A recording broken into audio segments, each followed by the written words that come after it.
اعوذ باللہ من الشیطان الرجیم بسم اللہ الرحمن الرحیم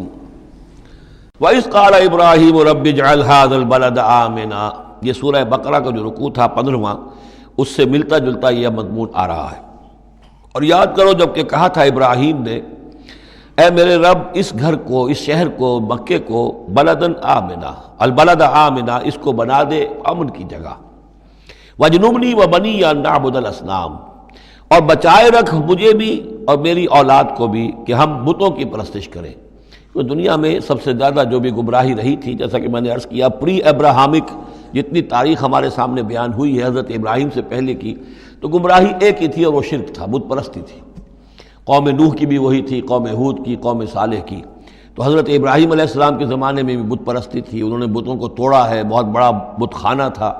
پھر وہ ستاروں کو بھی پوجتے تھے، پھر ان کے ہاں وہ سیاسی شرک بھی تھا کہ نمرود جو ہے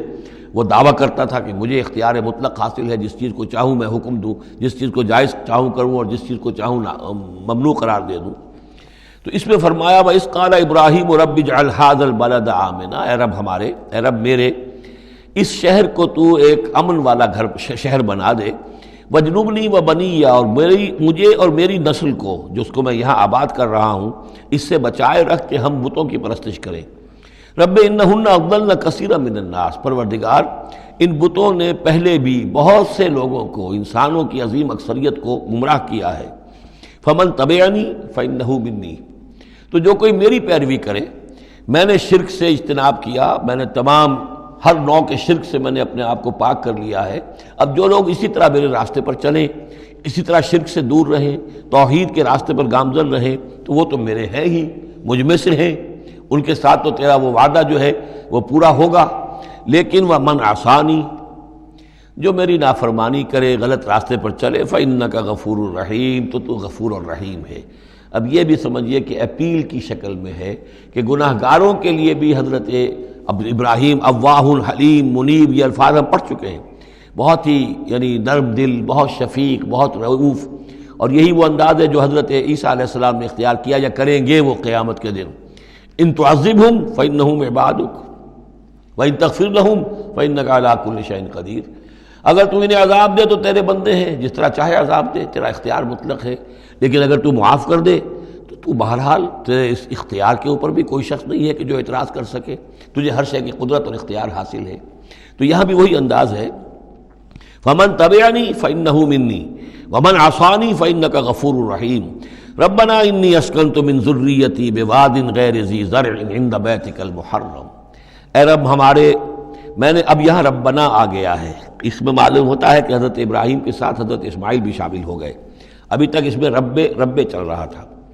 ربنا انی اسکنت من ذریتی، میں نے اپنی اولاد، اپنی نسل کی ایک شاخ کو، من ذریتی، اپنی نسل کی ایک شاخ کو آباد کر دیا ہے، بواد غیر ذی زرع، اس وادی غیر ذی زرع میں، جہاں کچھ پیدا نہیں ہوتا، کوئی نباتات نہیں ہے، کوئی درخت نہیں ہے، کچھ نہیں ہے، بالکل ایک بنجر علاقہ ہے، کوئی پیداوار نہیں، عند بیتک المحرم، تیرے پاک گھر کے پاس، تیرے محترم گھر کے پاس۔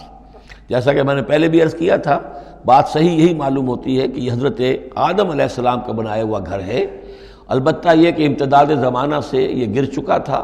اور کچھ سیلاب کی وجہ سے ساری بہہ گئی تھی اس کی دیواریں، صرف یہ کہ کہیں اس کی جو بنیادیں تھیں وہ باقی تھیں، جن کی کہ تعمیر کی ہے حضرت ابراہیم اور حضرت اسماعیل نے۔ وَإِذْ يَرْفَعُ إِبْرَاهِيمُ الْقَوَاعِدَ مِنَ الْبَيْتِ وَإِسْمَاعِيلُ رَبَّنَا تَقَبَّلْ مِنَّا إِنَّكَ أَنْتَ السَّمِيعُ الْعَلِيمُ، تو تیرے اس محرم اور محترم گھر کے پاس میں نے لا کر اپنی نسل کی ایک شاخ کو آباد کر دیا ہے، بنا لے یقیم الصلاۃ، اس لیے کیا ہے تاکہ یہ نماز قائم کریں۔ فَاجْعَلْ أَفْئِدَةً مِّنَ النَّاسِ تَهْوِي إِلَيْهِمْ، تو اے اللہ اب لوگوں کے دلوں کو ان کی طرف مائل کر دے، لوگوں کے دلوں میں ان کی محبت پیدا ہو جائے، لوگ آئیں ان کے پاس اور ان کے کوئی ہدیے پیش کریں اور ان کے ذریعے سے ان کو جو ہے رزق کا بندوبست پیش ہو جائے۔ فَاجْعَلْ أَفْئِدَةً مِّنَ النَّاسِ تَهْوِي إِلَيْهِمْ، تو اب کر دے لوگوں کے دلوں کو کہ وہ مائل ہو جائیں ان کی طرف، وَارْزُقْهُم مِّنَ الثَّمَرَاتِ، اور ان کو رزق ہم پہنچا میووں کا، لَعَلَّهُمْ يَشْكُرُونَ، تاکہ وہ شکر کر سکیں۔ رَبَّنَا إِنَّكَ تَعْلَمُ مَا نُخْفِي وَمَا نُعْلِنُ، اے اللہ تو خوب جانتا ہے جو کچھ کہ ہم چھپاتے ہیں اور جو کچھ کہ ہم ظاہر کرتے ہیں۔ وما یخفی علی اللہ من شیء فی الارض ولا فی السماء، اور اللہ پر تو کوئی شے بھی مخفی نہیں رہ سکتی، نہ آسمان میں نہ زمین میں۔ الحمدللہ الذی وہب لی علی الکبر اسماعیل و اسحاق، کل شکر کل ثنا اس اللہ کے لیے ہے جس نے مجھے عطا فرمائے اس بڑھاپے کے علی الرغم، اتنی بڑی عمر میں 87 برس کی عمر میں حضرت اسماعیل کی ولادت ہوئی ہے، علی الکبر اسماعیل، اور پھر ان کے کئی سال کے بعد حضرت اسحاق کی ولادت ہوئی۔ الحمدللہ الذی وہب لی علی الکبر اسماعیل و اسحاق، مجھے اسماعیل اور اسحاق جیسے بیٹے دیے۔ ان ربی لسمیع الدعاء، یقیناً میرا پروردگار دعا کا سننے والا ہے۔ رب اجعلنی مقیم الصلاۃ، پروردگار مجھے بھی قائم کر دے نماز کے اوپر، مجھے بنا دے نماز کا قائم کرنے والا، یعنی مجھے توفیق دے کہ نماز کا پوری طور سے قائم رکھوں۔ ومن ذریتی، اور میری نسل میں سے بھی، میری اولاد میں سے بھی جو نماز کے قائم کرنے والے ہوں۔ ربنا وتقبل دعا، اور اے رب ہمارے اس دعا کو شرف قبول عطا فرما۔ ربنا اغفر لی، پروردگار بخش دے مجھے، ولوالدی، اور میرے والدین کو، وللمؤمنین، اور سب ایمان والوں کو، یوم یقوم الحساب، جس دن کے وہ حساب قائم ہو۔ صدق اللہ العظیم۔